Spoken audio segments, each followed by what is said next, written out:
کبھی سوچا ہے جب ہم کوئی ویب سائٹ ایڈریس ٹائپ کر کے انٹر دباتے ہیں تو پس پردہ اصل میں ہوتا کیا ہے؟ یہ کوئی جادو نہیں ہے۔ آج ہم ڈی این ایس کی دنیا میں گہرائی تک جائیں گے۔ یہ وہ پوشیدہ نظام ہے جو سمجھیں انٹرنیٹ کی ریڑھ کی ہڈی ہے اور ہمارے ہر آن لائن کام کو ممکن بناتا ہے۔ تو آج کے اس سفر میں ہم ڈی این ایس کو 5 آسان حصوں میں سمجھیں گے۔ ہم بالکل شروع سے شروع کریں گے، یعنی ڈی این ایس آخر ہے کیا، اور پھر آہستہ آہستہ آگے بڑھتے ہوئے دیکھیں گے کہ یہ سب عملی طور پر کام کیسے کرتا ہے۔ تو چلیں شروع کرتے ہیں۔ چلیں تو پہلا حصہ شروع کرتے ہیں۔ سب سے پہلے تو یہ سمجھنا ضروری ہے کہ بھائی ڈی این ایس کی ضرورت ہی کیوں پڑی؟ آخر ایسی کیا مشکل تھی جس کا حل اس ذہین نظام کی صورت میں نکلا؟ اور یہ سوال بہت اہم ہے۔ ذرا سوچیں، انٹرنیٹ تو اربوں کمپیوٹرز کا ایک بہت بڑا جال ہے۔ تو جب ہم بس ایک چھوٹا سا آسان سا نام ٹائپ کرتے ہیں تو ہمارا کمپیوٹر دنیا بھر کے لاکھوں کروڑوں سرورز میں سے بالکل ٹھیک سرور کو کیسے ڈھونڈ لیتا ہے؟ تو جناب اس کا جواب ہے ڈومین نیم سسٹم، یعنی ڈی این ایس۔ اس کو سمجھنے کا سب سے آسان طریقہ یہ ہے کہ اسے انٹرنیٹ کا ذاتی ٹرانسلیٹر سمجھ لیں۔ یہ ہمارے لیے آسان ناموں کو لیتا ہے اور انہیں کمپیوٹرز کی زبان یعنی آئی پی ایڈریسز یا نمبروں میں بدل دیتا ہے۔ یہاں فرق بالکل صاف نظر آ رہا ہے نا؟ ہمارے لیے tryhackme.com یاد رکھنا کتنا آسان ہے، لیکن مشینوں تو صرف نمبروں کی زبان سمجھتی ہیں، جیسے 104.26.11.229۔ تو ڈی این ایس وہ پل ہے جو ان دونوں دنیاؤں کو آپس میں جوڑتا ہے اور سچ پوچھیں تو ہماری زندگی کو بہت آسان بنا دیتا ہے۔ اچھا، اب جب ہم ڈی این ایس کا بنیادی مقصد سمجھ گئے ہیں تو چلیں اب ذرا ان ڈومین نیمز کے اندر جھانک کر دیکھتے ہیں کہ آخر ان کی ساخت کیسی ہوتی ہے، یہ بنتے کیسے ہیں۔ چلیں ایک مثال لیتے ہیں، jupiter.servers.tryhackme.com۔ اب ہم اس کو ٹکڑوں میں توڑ کر دیکھیں گے تاکہ اس کی ہر طے کو آسانی سے سمجھ سکیں۔ اسے سمجھنے کا طریقہ یہ ہے کہ ہم دائیں سے بائیں چلیں۔ سب سے پہلے ہے .com، یہ ہے ٹاپ لیول ڈومین یا TLD۔ پھر آتا ہے TryHackMe جو کہ سیکنڈ لیول ڈومین ہے۔ یہ وہ اصل منفرد نام ہے جسے رجسٹر کروایا جاتا ہے۔ اور آخر میں jupiter.servers، یہ سب ڈومینز کہلاتے ہیں جو ویب سائٹ کے الگ الگ حصوں کو ترتیب دینے کے لیے استعمال ہوتے ہیں۔ ہاں، اور ایسا نہیں ہے کہ کوئی بھی نام رکھ لیا جائے۔ ڈومین نیمز کے بھی کچھ اصول ہوتے ہیں، جیسے اس کی کل لمبائی 253 حروف سے زیادہ نہیں ہو سکتی۔ ہر حصے یا سب ڈومین کی لمبائی 63 حروف تک محدود ہے۔ اس میں صرف AZ09 اور ہائفن استعمال ہو سکتے ہیں، اور ہائفن شروع یا آخر میں نہیں آ سکتا۔ اور ہاں، انڈرسکور کی بالکل اجازت نہیں ہوتی۔ لیکن کہانی یہاں ختم نہیں ہوتی۔ ڈی این ایس صرف آئی پی ایڈریسز کو نہیں سنبھالتا، یہ ایک ڈومین کے بارے میں بہت سی الگ الگ قسم کی معلومات بھی رکھتا ہے جنہیں ریکارڈز کہا جاتا ہے۔ چلیں کچھ سب سے عام اور اہم ریکارڈز کو دیکھتے ہیں۔ سب سے پہلے اور سب سے عام ہیں ایڈریس ریکارڈز۔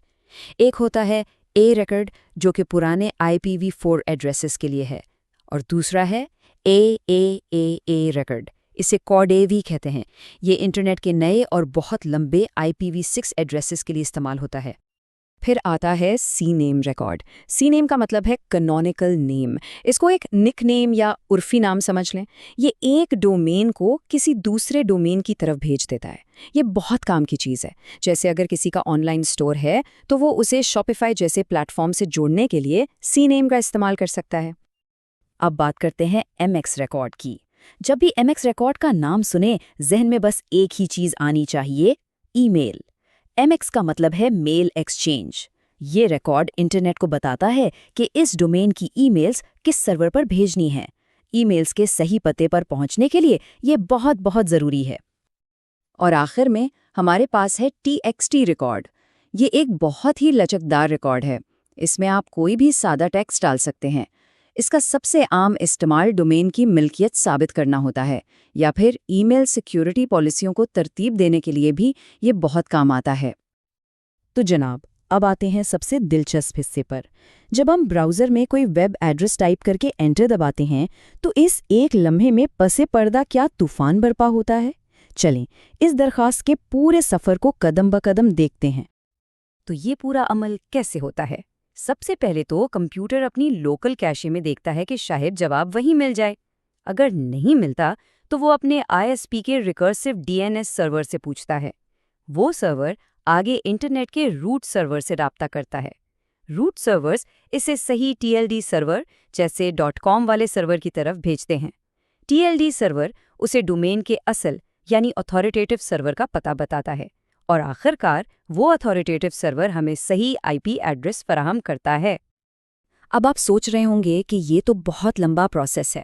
اسی کو تیز بنانے کے لیے ایک چیز استعمال ہوتی ہے جسے TTL یا ٹائم ٹو لیو کہتے ہیں۔ یہ سیکنڈز میں ایک ویلیو ہوتی ہے جو بتاتی ہے کہ کسی بھی DNS ریکارڈ کو کتنی دیر تک کیش میں یعنی یادداشت میں محفوظ رکھنا ہے۔ اس سے ہوتا یہ ہے کہ بار بار یہ پورا سفر طے نہیں کرنا پڑتا۔ چلیں، تھیوری تو کافی ہو گئی، اب وقت ہے یہ دیکھنے کا کہ یہ سب عملی طور پر کیسا لگتا ہے۔ آئیے کچھ حقیقی DNS سوالات اور ان کے جوابات پر نظر ڈالتے ہیں تاکہ یہ سب کچھ ذہن میں اچھی طرح بیٹھ جائے۔ تو ہمارا پہلا سوال ہے shop.website.tm کے لیے سی نیم ریکارڈ کیا ہے؟ یاد ہے نا، سی نیم ایک عرفی نام کی طرح ہوتا ہے، تو یہ سب ڈومین اصل میں کس دوسرے ایڈریس کی طرف اشارہ کر رہا ہے؟ اور اس کا جواب ہے shops.myshopify.com۔ یہ بالکل ویسی ہی مثال ہے جس کی ہم نے بات کی تھی، جہاں ایک سب ڈومین کو کسی تیسرے فریق کے ای-کامرس پلیٹ فارم سے جوڑا گیا ہے۔ ٹھیک ہے، اگلا سوال، website.txt کے لیے TXT ریکارڈ کی ویلیو کیا ہے؟ یعنی اس میں کون سی ٹیکسٹ انفارمیشن رکھی گئی ہے؟ اور جواب ہے THM DNS practice text record. یہ ایک ٹیکسٹ اسٹرنگ ہے۔ جیسا کہ ہم نے پہلے بات کی، ایسی اسٹرنگز اکثر یہ ثابت کرنے کے لیے استعمال ہوتی ہیں کہ یہ ڈومین واقعی آپ کی ملکیت ہے۔ اور اب آخری سوال جو ہمیں واپس DNS کے سب سے بنیادی کام کی طرف لے جاتا ہے، www.website.them کے A ریکارڈ کے لیے IP ایڈریس کیا ہے؟ اور جواب ہے 10.10.10.10۔ تو دیکھا، ہم نے کامیابی سے ایک انسانوں کے لیے آسان نام کو اس کے اصل ڈیجیٹل پتے یعنی IP ایڈریس میں تبدیل کر دیا۔ تو DNS واقعی انٹرنیٹ کا ایک گمنام ہیرو ہے۔ یہ خاموشی سے پسے پردہ کام کرتا رہتا ہے اور ہمیں اس کا احساس تک نہیں ہوتا۔ یہ بات سوچنے پر مجبور کرتی ہے کہ ہماری اس ڈیجیٹل زندگی کے پیچھے اور کتنے ایسے پوشیدہ نظام ہیں جو سب کچھ ممکن بنا رہے ہیں اور جن پر ہم شاید ہی کبھی غور کرتے ہوں۔